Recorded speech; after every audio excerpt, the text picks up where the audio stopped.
आज ही के डिजिटल जमाने में सोशल मीडिया इन्फ्लुएंसर्स हमारे दोस्त जैसे बन गए हैं। अपनी परफेक्ट जिंदगी की झलकियां दिखाकर वो ग्लैमरस लाइफस्टाइल दिखाते हैं, एग्जॉटिक जगहों पे ट्रैवल करते हैं और लेटेस्ट गैजेट्स फ्लॉन्ट करते हैं। उनके केयरफुली क्यूरेटेड फीड सक्सेस और खुशी की पिक्चर पेंट करते हैं, जिससे वो रिलेटेबल और एस्पिरेशनल फिगर्स बन जाते हैं। खासकर यंग जनरेशन के लिए हम उनके फैशन चॉइसेस, ट्रैवल रिकमेंडेशंस और प्रोडक्ट रिव्यूज फॉलो करते हैं। अक्सर उनके ओपिनियंस पे ट्रस्ट करते हैं, जैसे हम किसी क्लोज दोस्त की ओपिनियन पे करते हैं। लेकिन हम अक्सर वो नहीं देख पाते जो छुपा हुआ है, स्पॉन्सरशिप्स, पेड प्रमोशंस और इस परफेक्ट फसाड को मेंटेन करने का प्रेशर। यही वो जगह है जहां जेन्युइन रिकमेंडेशंस और मार्केटिंग प्लॉयज के बीच की लाइन ब्लर हो जाती है। जबकि कई इन्फ्लुएंसर्स सच में उन प्रोडक्ट्स में बिलीव करते हैं जिन्हें प्रमोट करते हैं, फाइनेंशियल इंसेंटिव्स उनकी ऑब्जेक्टिविटी को ओवरशैडो कर सकते हैं। यह याद रखना जरूरी है कि इन्फ्लुएंसिंग एक बिजनेस है और अल्टीमेट गोल अक्सर सेल्स बढ़ाना और प्रॉफिट कमाना होता है, चाहे इसके लिए ट्रांसपेरेंसी और ऑथेंटिसिटी कॉम्प्रोमाइज करना पड़े। चमक धमक के पीछे कुछ इन्फ्लुएंसर्स अपने ऑडियंस को मिसलीड करने के लिए क्लेवर टैक्टिक्स यूज करते हैं पर्सनल गेन के लिए।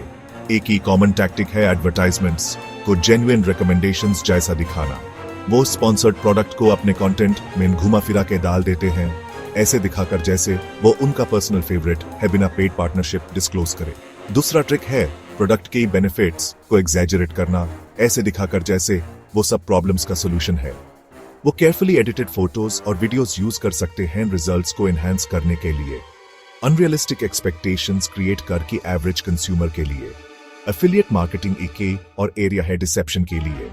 इन्फ्लुएंसर्स अक्सर हर सेल पे कमीशन कमाते हैं जो उनके यूनिक एफिलिएट लिंक से होती है, लेकिन वो शायद क्लियरली डिस्क्लोज न करें ये फाइनेंशियल इंसेंटिव, जिससे उनका ऑडियंस ये बिलीव करे कि वो प्रोडक्ट सिर्फ उसके मेरिट की वजह से रेकमेंड कर रहे हैं।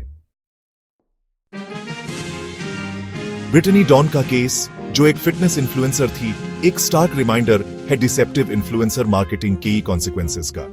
ब्रिटनी ने पर्सनलाइज्ड फिटनेस और न्यूट्रिशन प्लान्स प्रमोट करके मैसिव फॉलोइंग गेन किया, लेकिन बाद में पता चला कि ये प्लान्स जेनेरिक और अक्सर इनइफेक्टिव थे, जिसके वजह से एक क्लास एक्शन लॉसूट हुआ और $4 लाख का सेटलमेंट। ब्रिटनी की कहानी हाईलाइट करती है कि कैसे कुछ इन्फ्लुएंसर्स अपने फॉलोअर्स की वेलबींग से ज्यादा प्रॉफिट्स को प्रायोरिटी देते हैं।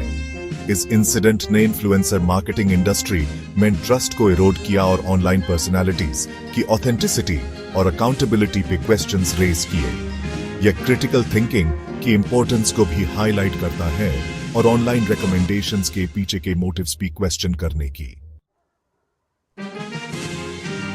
सोशल मीडिया इन्फ्लुएंसर्स की दुनिया में नेविगेट करने के लिए स्केप्टिसिज्म और क्रिटिकल थिंकिंग जरूरी है। फ्लैशी प्रेजेंटेशंस या इमोशनल अपील से स्वेड मत हो। हमेशा इन्फ्लुएंसर के मोटिव्स पे क्वेश्चन करो।